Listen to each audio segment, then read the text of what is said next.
सभी प्यारे बच्चों को नमस्कार। तो कैसे हैं आप सभी? आशा करता हूं कि स्वस्थ मस्त जबरदस्त होंगे। यूपी पुलिस कांस्टेबल री एग्जाम की 5 मिनट की सीरीज में आपकी डिमांड पर आज हम पढ़ेंगे उत्तर प्रदेश की जनजातियां। महत्वपूर्ण टॉपिक है, आपने कई बार कहा, हालांकि मैंने पहले पढ़ा रखा है, तो एक बार 5 मिनट में रिवाइज करने का प्रयास करते हैं। जनजाति मतलब एसटी। तो अगर मैं उत्तर प्रदेश की जनजातियों की बात करूं तो उत्तर प्रदेश में सबसे ज्यादा जनजाति सोनभद्र में रहती है, इसके बाद बलिया में रहती है और फिर उसके बाद देवरिया में रहती है। प्रतिशत में सबसे ज्यादा जनजाति सोनभद्र में ही पाई जाती है। न्यूनतम जनजाति बागपत में और कन्नौज में देखने को मिलती है, तो सबसे कम बागपत के अंदर।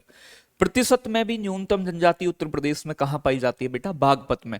अयोध्या और जालौन जिले में कोई भी जनजाति नहीं पाई जाती है। तो एक एक पॉइंट बड़ा इंपोर्टेंट है, तो ध्यान से सुनते रहिएगा।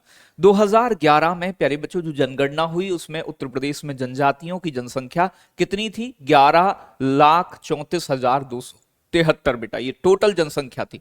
ये टोटल पॉपुलेशन का, जनजाति का जो प्रतिशत था कुल जनसंख्या का, वो 0.57% रहा है। ठीक है, तो ये बहुत ज्यादा नहीं है, आप जानते हो। इन जनजातियों में लिंगानुपात कितना था? 951, यानी कि 1000 पुरुषों पर 951 इसमें महिलाएं थीं।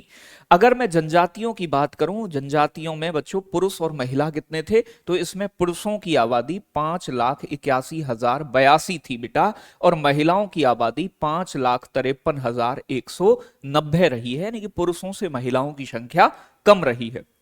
आगे बात करें, अनुच्छेद संविधान का एक 342, इसमें प्यारे बच्चों जनजातियों को लिस्टेड किया जाता है। 2003 से पहले उत्तर प्रदेश की केवल 2 जनजाति इस अनुच्छेद के अंदर शामिल थी, थारू और बुक्सा। इन्हें उत्तर प्रदेश की सबसे पुरानी जनजाति भी कहा जा सकता है।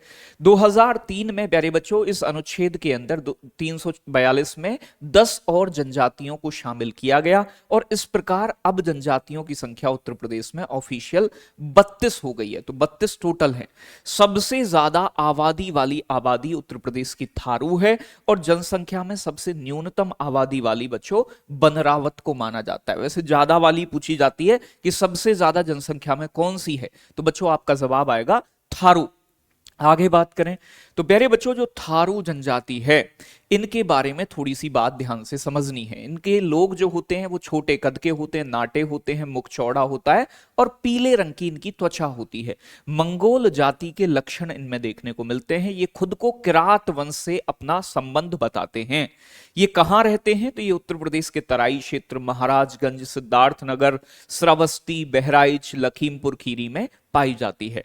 इनमें संयुक्त परिवार यानी कि प्यारे बच्चों संयुक्त का मतलब जॉइंट फैमिली की प्रथा है, और मात्र सत्तात्मक मम्मी की चलती है।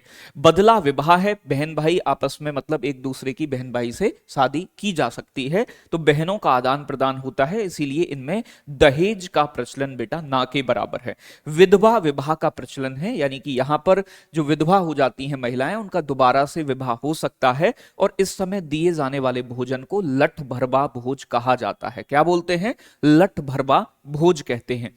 यानी कि प्यारे बच्चों ये भोजन के रूप में चावल, सुअर, और बच्चों पालन ये मुर्गी का करते हैं, तो भोजन के रूप में चावल खाना पसंद करते हैं और सुअर और मुर्गी पालना पसंद करते हैं। ये हिंदू धर्म को मानते हैं और चोटी रखते हैं।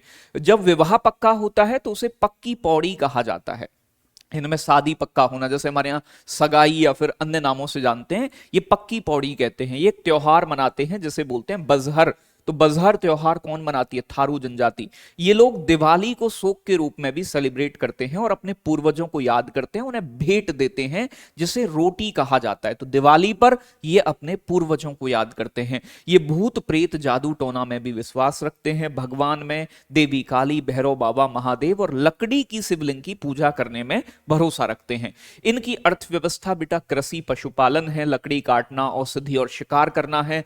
लखीमपुर में थारू जनजाति के विकास के लिए एक विश्वविद्यालय की स्थापना भी की गई है। होली पर ये खिचड़ी नृत्य का आयोजन करते हैं।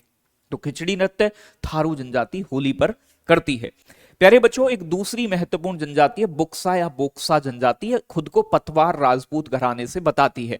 ये कहां रहती है? बिजनौर के अंदर निवास करती है। संयुक्त परिवार, जॉइंट फैमिली है। पितृसत्तात्मक पापा की चलती है। भोजन के तौर पे मछली और चावल खाना पसंद करते हैं।